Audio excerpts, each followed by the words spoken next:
Hello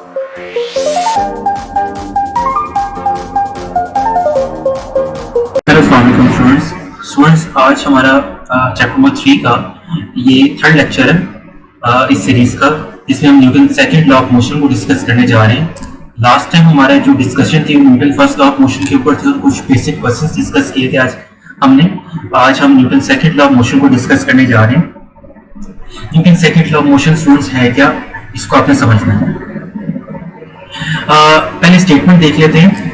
लिखा हुआ है when a net force acts on a body it produces acceleration in a body in the direction of the net force. Students, जब आप किसी body पर force लगाते हैं तो फोर्स जिस डायरेक्शन में आप फोर्स लगाते हैं उसी डायरेक्शन में बॉडी मूव करती है। तो यहाँ पर वही बात कर रहा है, जिस डायरेक्शन में आप नेट फोर्स लगाएंगे उसी डायरेक्शन में एक्सेलरेशन पैदा होगी। अगर आप आपकी फोर्स की डायरेक्शन राइट डायरेक्शन में है तो बॉडी राइट डायरेक्शन में मूव करेगी, अगर लेफ्ट में है तो लेफ्ट में मूव करेगी। अगर आप बॉडी पर अपवर्ड डायरेक्शन में फोर्स लगाएंगे तो वो अपवर्ड डायरेक्शन में एक्सेलरेट करेगी, अगर डाउनवर्ड में लगाएंगे तो वो डाउनवर्ड डायरेक्शन में एक्सेलरेट करेगी। स्टूडेंट्स, यहाँ पर ये जो मैग्नीट्यूड है एक्सेलरेशन का is directly proportional to the net force. अब डायरेक्टली प्रोपोर्शनल का मतलब क्या होता है स्टूडेंट्स? नेट फोर्स जो है वो डायरेक्टली प्रोपोर्शनल है आपकी एक्सेलरेशन की, यानी अगर आप ज्यादा फोर्स लगाएंगे ज्यादा एक्सेलरेशन पैदा होगा, कम फोर्स लगाएंगे कम एक्सेलरेशन पैदा होगा।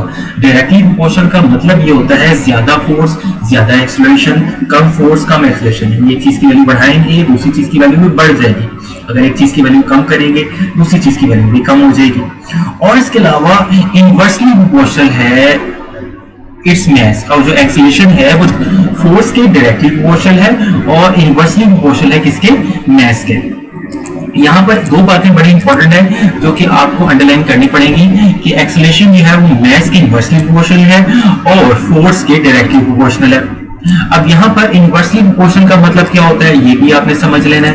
इनवर्सली प्रोपोर्शनल का मतलब ये होता है कि अगर आप एक चीज की वैल्यू बढ़ाएंगे दूसरी चीज की वैल्यू कम हो जाएगी, अगर एक चीज की वैल्यू कम करेंगे दूसरी चीज की वैल्यू बढ़ जाएगी।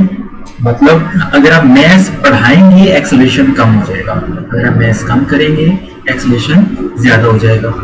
यहाँ पर हमने students if a force produces an acceleration in a body of mass then we can state mathematically that acceleration is directly proportional to force. यहाँ पर देख लें एक्सेलरेशन डायरेक्टली प्रोपोर्शनल फोर्स के और acceleration is inversely proportional to mass, और acceleration मास के inversely proportional है। अगर हम दोनों इक्वेशंस को कंबाइन कर दें तो ए तो दोनों में कॉमन है तो ए वैसे का वैसे ही आ जाएगा आपके पास। इसके अलावा ये एफ को एम के साथ कंबाइन कर दिया तो ये हो गया एफ ओवर एम। यहाँ पर स्टूडेंट्स एम डिवाइड हो रहा है, यहाँ पर आके मल्टीप्लाई हो जाएगा तो हमारे पास आ जाएगा F is equals to m a. ये हमारे पास इक्वेशन आ जाएगी। यहाँ पर स्टूडेंट्स अगर हम इस प्रोपोर्शनैलिटी के साइन को खत्म करते हैं, इस प्रोपोर्शनैलिटी के साइन को खत्म करते हैं तो इक्वल का साइन आएगा और के आएगा, इक्वल का साइन आएगा और के आएगा। यहाँ पर आ जाएगा f is equals to k m a, F is equals to k m a, ये हमारे पास आ जाएगा। अगर हम यहाँ पर क्या करते हैं k की जगह पर 1 पुट कर देंगे, अगर हम यहाँ पर k की जगह पर 1 पुट कर दें, देखिए in SI units the value of k out of to be 1। अगर हम k की जगह पर 1 पुट कर देंगे तो f किस इक्वल आ जाएगा? f आ जाएगा हमारे पास ma के इक्वल।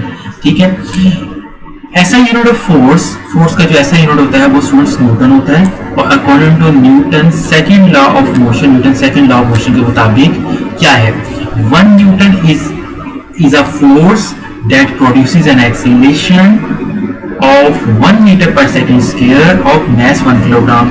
स्टूडेंट्स यहाँ पर इंपॉर्टेंट बात यह है कि ये डेफिनेशन आपको मुश्किल लग रही है लेकिन ये है आसान।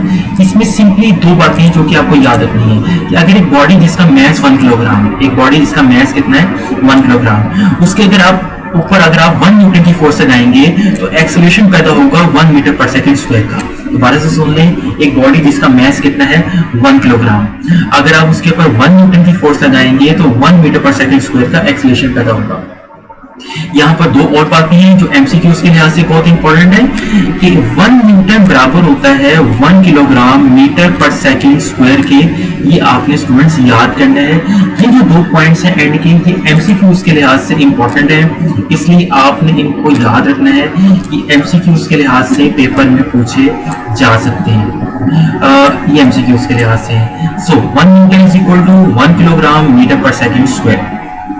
स्टूडेंट्स, ये हमारा Newton second law of motion के ऊपर टॉपिक था। यहाँ पर इंपॉर्टेंट बात ये है स्टूडेंट्स, ये क्वेश्चन आपसे Newton second law of motion के ऊपर लॉन्ग क्वेश्चन में भी पूछ सकता है, शॉर्ट क्वेश्चन में भी पूछ सकता है आपसे इसके हवाले से। इसके अलावा आपसे ये भी पूछा जा सकता है कि ये जो इक्वेशन बनी है F is equals to ma, ठीक है, इसका पूछा जा सकता है कि प्रूव करें, prove that F is equals to ma। तो स्टूडेंट्स, ये हमारा टॉपिक था Newton second law of motion के ऊपर, जो कि हमने इसको डिस्कस किया। होपफुली आपको समझ में आ गया होगा। अगर आपको समझ में आ गया है तो वीडियो को लाइक करें, चैनल को सब्सक्राइब करें, शेयर करें। इंशाल्लाह नेक्स्ट वीडियोस में आपसे नेक्स्ट टॉपिक के साथ डिस्कशन करेंगे। अभी तक के लिए जो है इतना ही। इंशाल्लाह नेक्स्ट वीडियोस में आपसे मुलाकात होगी। अल्लाह हाफिज़।